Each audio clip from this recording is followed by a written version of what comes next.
Hello students. आज हम history में देखेंगे एक नया टॉपिक, संगम काल और दक्षिण भारत का इतिहास। इन दोनों का समय काल था 100 ईस्वी से 1200 ईस्वी तक का। अब दक्षिण भारत का इतिहास है, उसे हम दो हिस्सों में बांट सकते हैं।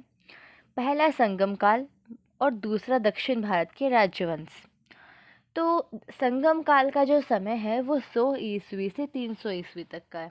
कितना है? 100 ईस्वी से 300 ईस्वी तक। और दक्षिण भारत का राजवंश जो है उसका समय काल है 500 ईस्वी से लेके 1200 ईस्वी तक। संगम काल में चेर, चोल और पांड्य शासकों ने शासन किया था। और दक्षिण भारत के जो राजवंश हैं उनमें पल्लव, राष्ट्रकूट, चालुक्य और चोल शासकों ने शासन किया। चोल जो है वो संगम काल में थे और वो दक्षिण भारत के राजवंश में भी थे। संगम संस्कृत भाषा का एक शब्द है जिसका अर्थ क्या होता है? सभा। संगम काल का समय काल 100 ईस्वी से लेकर 300 ईस्वी के मध्य माना जाता है। प्राचीन काल में तमिल कवियों के द्वारा सभाओं का आयोजन किया जाता था।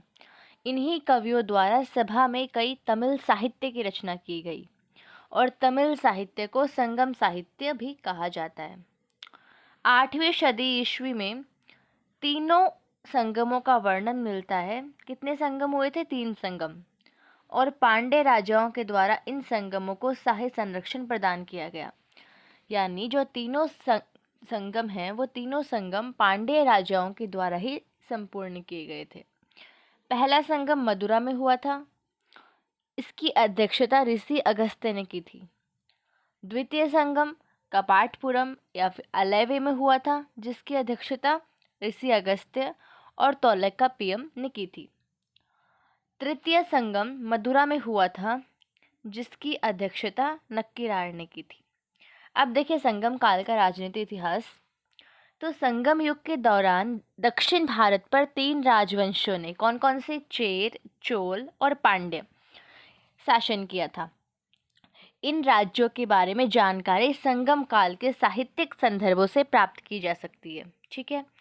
और ये कहाँ पर थे? कृष्णा नदी के दक्षिण में स्थित थे तीनों राज्य। ठीक है।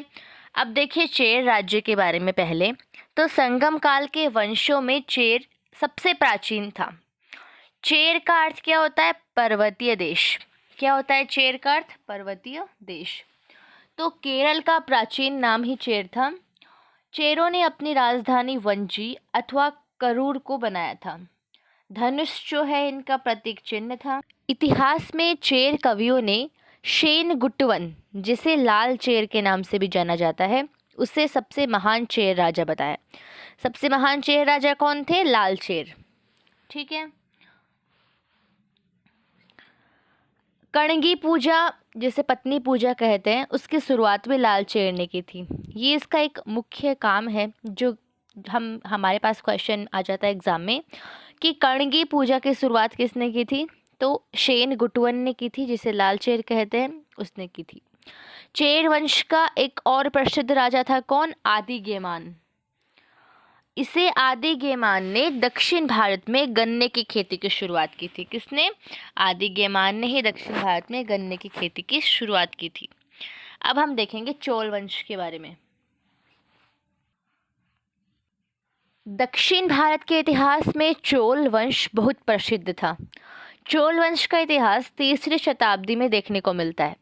बाद में पांड्यों की शक्ति के कारण इनका पतन हो गया था और 9वीं शताब्दी में इनका फिर से उदय हुआ। मैंने आपको बताया था कि जो चोल वंश है वो संगम काल में और दक्षिण भारत के राजवंश दोनों काल में था, 3री सदी में और 9वीं शताब्दी में, दोनों में था।